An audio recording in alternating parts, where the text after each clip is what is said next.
So অনেক বাচ্চাদেরই মানে বেশিরভাগ বাচ্চাদেরই আসলে এইম থাকে যে বড় হয়ে ডক্টর হবে বা পুলিশ হবে। তো আমার কাছে যেটা ভালো লেগেছে যে এইখানে বাচ্চারা এসে তাদের ওই যে এইম ইন লাইফটা ছোটোখাটো আকারে হলেও পূরণ করতে পারবে। যেমন এখানে একটা আর্টিফিশিয়াল হসপিটাল আছে যেখানে বাচ্চারা ডক্টর পেশেন্ট এভাবে সেজে খেলতে পারছে। তারপরে পুলিশ স্টেশনে বাচ্চারা নিজেরাও ক্রিমিনাল হচ্ছে আবার নিজেরাই পুলিশ হচ্ছে, মানে খুব সুন্দর করে নিজেরা নিজেদের সাথে ইন্টারঅ্যাক্ট করে নিজেদের কমিউনিকেশন স্কিলটা ডেভেলপ করতে পারছে। এখানে একটা খুব সুন্দর কিউট ক্যাফেও আছে, তো দেখি একটু ক্যাফের ভিতরে কি আছে। সো এইখানে বাচ্চারা আসলে খেলতে খেলতেই শিখে যাবে যে কিভাবে খাবার সার্ভ করতে হয়, কিভাবে প্লেট সাজাতে হয়। সো খেলার ফাঁকেই অনেক কিছু শেখা আর কি।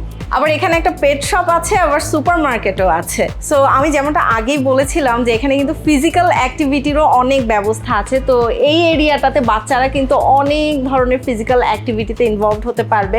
আসলে আজকালকার বাচ্চারা তো সারাদিন ঘরেই বসে থাকে, হাতে মোবাইল ডিভাইস নিয়ে খালি স্ক্রিনের দিকে তাকিয়ে থাকে।